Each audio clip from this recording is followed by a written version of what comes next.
Student, Shri Ram school की online classes में आप सभी का हार्दिक स्वागत है। आज हम कक्षा 5 के पाठ क्रमांक 3 जिसका नाम है कुछ खास हैं हम के बारे में अध्ययन करेंगे। देखिए, इस पाठ के अंदर कुछ ऐसी चीज़ें बताई जाएंगी आपको जिसको देखकर पढ़कर आप सोचोगे कि हम ये सब कुछ भी कर सकते हैं क्या। तो देखिए, पढ़ते हैं कि कैसे हम खास हैं। देखो क्या लिख रहा है। यदि आपकी आंखों पर पट्टी बांध दी जाए और फिर कहा जाए कि अपनी किताब पढ़ो, क्या आप पढ़ पाएंगी? नहीं पढ़ पाएंगे, क्योंकि आंखों की तो पट्टी बंद रखी है। अब आगे चलते हैं। आपका उत्तर होगा नहीं।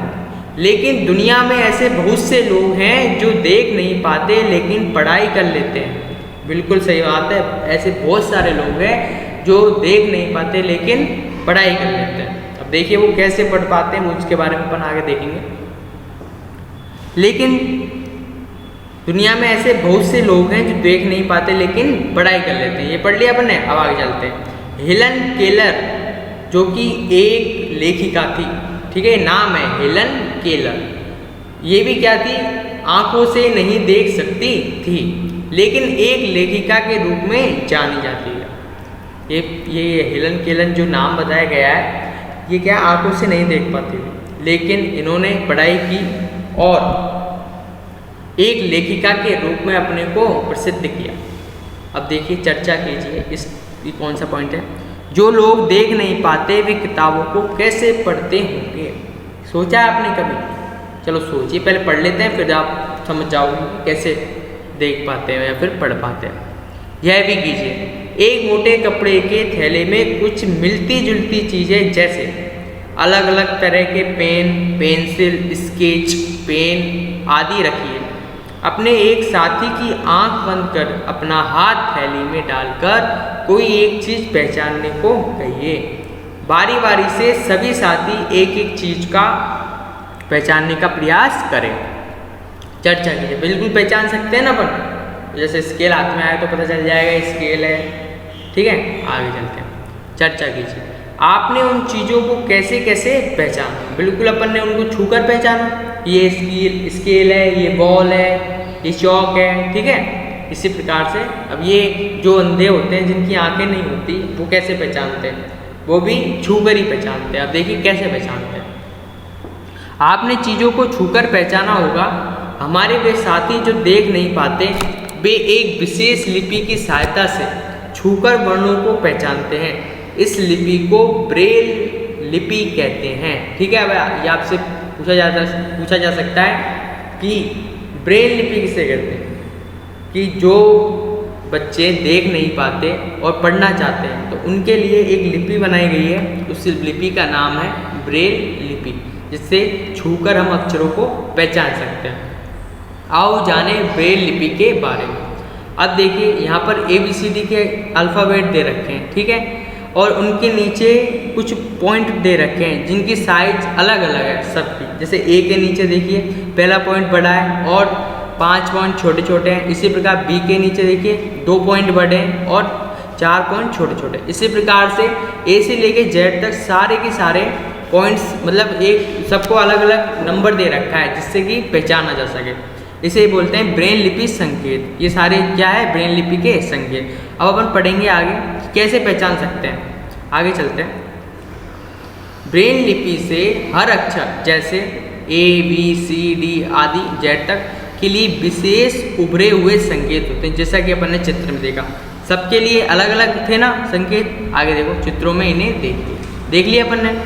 इस लिपि में 6 बिंदुओं से सभी वर्णों की आकृतियों का निर्माण किया जाता है, ठीक है। ब्रेल लिपि में कैसे आकृतियों का निर्माण किया जाता है कि 6 बिंदुएं हैं। जैसे देखिए इसमें बताया गया है चित्र में डॉट डॉट डॉट बहुत सारे हैं ना, और एक नुकीली चीज़ बना रखी है जिससे क्या करते हैं? बिंदुएं बना दिए जाते हैं। इससे क्या करते हैं अपन? अलग अलग आकृतियों को पहचान सकते हैं। अब चित्र में देखिए इसको, ये जो नुकीली सी चीज़ बताई गई है इसको क्या बोलते हैं? स्टाइलस। और ये दूसरा वाला चित्र किसका दे रखा है? स्केल का, ठीक है। अब आगे पढ़ते हैं। एक लकड़ी की स्लेट पर एक मोटा कागज रखा जाता है और उस पर एक विशेष स्केल होता है जिस पर 6 बिंदु ऊपर दिए गए चित्र में देखे, ठीक है। देख लिए ना अपन ने 6 बिंदु। का समूह लाइन से बना होता है। कागज पर नुकीली कलम से जो अक्षर लिखना है उसके अनुसार बिंदु पर छेद कर दिया जाता है। जैसे यदि अंग्रेजी भाषा का ए वर्ण लिखना है तो बिंदु 1 पर नुकीली कलम से छेद किया जाता है। इस नुकीली कलम को स्टाइलस कहते हैं। ठीक है, जो छेद करने के लिए काम आती है ना नुकीली कलम, इसको क्या बोलते हैं? स्टाइलस कहते हैं। कागज पर छेद करने के बाद उसे पलट देते हैं। कागज के इस तरफ अंगुली फेरने पर उभरे हुए बिंदु महसूस होते हैं। बिल्कुल होते हैं ना, अपन ने क्या होगा, कभी कागज में ठेक कर देते हैं, फिर उसको पलटते हैं तो उभरा हुआ दिखाई देता है ना। इन उभरे छेदों को उंगली से छूकर पहचाना जा सकता है कि क्या लिखा हुआ है। पहचान सकते हैं ना अपन जैसे छेद करते हैं तो उभर जाता है बिंदु, और उससे अपन को पता चल जाता है कि कितना मतलब चौड़ा है, कितनी बड़ी छेद हुई है। अब आगे देखिए, यह भी लिखिए। नीचे ब्रेन लिपि में इंडिया लिखा गया है। आप भी ब्रेन लिपि चार्ट की मदद से अपना नाम ब्रेन लिपि में लिखिए। लिख सकते हैं ना बच्चों। अब यह काम आपको करना है, ये आपका होमवर्क है। आपको क्या करना है? आपका नाम लिखना है, जैसे ये इंडिया लिखा हुआ है। आगे चलते हैं। शिक्षक निर्देश। बच्चों के साथ विशेष क्षमता वाले व्यक्तियों के जीवन के महत्वपूर्ण पहलुओं एवं संवेदनशीलता पर चर्चा कीजिए। विशेष क्षमता क्या होती है? कि आँख ना होते हुए भी पढ़ लेना, ठीक है, पैर ना होते हुए भी चल लेना, ये सारी विशेष शक्तियाँ होती हैं। ठीक है, अब आगे चलते हैं। ब्रेन लिपि की कहानी के बारे में थोड़ी पढ़ लेते हैं। ब्रेन लिपि के बारे में। लुई ब्रेल फ्रांस के रहने वाले थे। एक वैज्ञानिक है लुई ब्रेल, जिनका नाम है, जो कहाँ के रहने वाले थे? फ्रांस के रहने वाले थे। एक बार खेलते समय बालक लुई ब्रेल को उनके पिता की कार्यशाला में आंखों में चोट लग गई। इससे आंखों की रोशनी चली गई। लुई ब्रेल एक मेधावी छात्र थे, मतलब बहुत इंटेलिजेंट थे। लुई ब्रेल को विशेष तरीके से अध्ययन कराया जा रहा था। इन पुस्तकों से पढ़ना काफ़ी कठिन काम था, क्योंकि आँख ही नहीं थी तो कठिन काम तो था ही ना, क्योंकि इनको पढ़ने से अधिक समय लगता था। इसी बीच एक दिन सेना के कप्तान ने लुई ब्रेल के स्कूल का दौरा किया और उन्होंने अपने द्वारा विकसित 12 बिंदुओं पर आधारित लिपि को छात्रों व शिक्षकों को दिखाया। ठीक है, आगे चलते हैं। लुई ब्रेल इस लिपि से बहुत प्रभावित हुए। जो उन्होंने लिपि बनाई थी उससे बहुत प्रभावित हुए। उन्होंने प्रयास कर 12 बिंदुओं से लिखने के तरीके को 6 बिंदुओं वाले तरीके में बदल दिया। उन्होंने सैनिक ने तो क्या किया था? 12 पॉइंट बनाए थे, बिंदु बनाए थे, लेकिन लुई ब्रेल ने क्या किया? 6 बिंदुओं में उसको बदल दिया। अतः इनके द्वारा तैयार लिपि को ब्रेल लिपि नाम दिया गया। उनके नाम पर ही रख दिया गया इसका नाम। अभी आपने जाना कि जो देख नहीं सकते हैं वे किसी तरह से पढ़ते लिखते हैं, लेकिन आपने ऐसे लोगों को भी देखा होगा जो बोल व सुन नहीं सकते। बिल्कुल देखा है। ये लोग हाथों के इशारों से बातों को समझते व समझाते हैं। आंखों देखे इशारों से बातें कैसे समझ में आती? देखा होगा ना, जो बोल नहीं सकते वो मतलब हाथों के इशारों से अपनी जो बात कहना चाहते हैं उसको बताते हैं। क्या बताया, क्या समझाया जाता है, इसके बारे में थोड़ा सा जान लेते हैं। कक्षा को 2 समूह में बांट दीजिए। एक समूह से एक साथी बिना बोले केवल हाथ के इशारों से निर्देश देवे, जैसे खड़े हो जाओ, इधर आओ, किताब खोलो आदि। ये सारे क्या निर्देश दे सकते हैं ना बिना बोले। दूसरे समूह के साथी इशारों से दिए निर्देश अनुसार समझकर वह कार्य करेंगे। कर सकते हैं, जैसे 2 गुट बना लेते हैं अपन। एक गुट बोलेगा इशारों में कि इधर आओ, और दूसरा गुट उसका पालन करेगा। ठीक है, जिस प्रकार इशारों से आप निर्देश समझ पाएँ, उसी प्रकार जो लोग बोल व सुन नहीं सकते उनके लिए सांकेतिक भाषा का उपयोग किया जाता है। ठीक है, कौन सी भाषा का? सांकेतिक भाषा का। नीचे सांकेतिक भाषा के चित्र दिए गए हैं। इन्हें देखकर कक्षा में बॉय बिना बोले साथियों को समझाने की कोशिश कीजिए। आप और भी शब्द पूछ सकते हैं। अब देखिए, ये जो अपन को चित्र दिखाया गया है, इसमें अल्फ़ाबेट दे रखे हैं और कुछ चित्र भी बता रखे हैं। ठीक है, ये क्या है, सब सांकेतिक भाषा के वर्ड है। सोचिए और बताइए, कुछ पॉइंट्स पढ़ लेते हैं।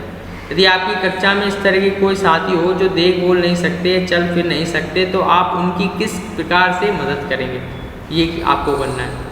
यह भी कीजिए।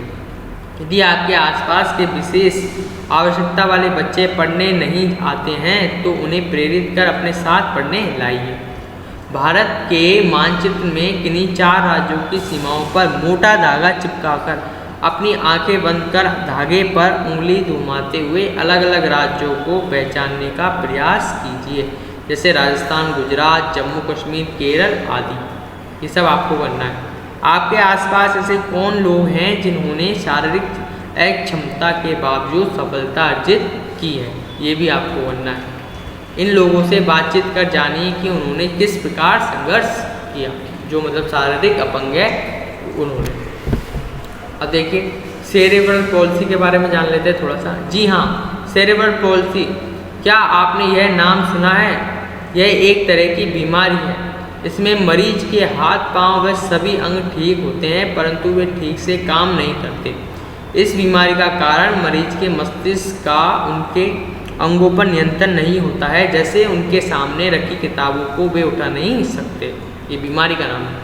इस बीमारी में विशेष तरह का व्यायाम आवश्यक है। शारीरिक व्यायाम करने से धीरे धीरे मस्तिष्क का नियंत्रण शरीर के अंगों पर होने लग जाता है। इसी प्रकार बोलने व लिखने का अभ्यास कराने के लिए भी व्यायाम अलग से होता है।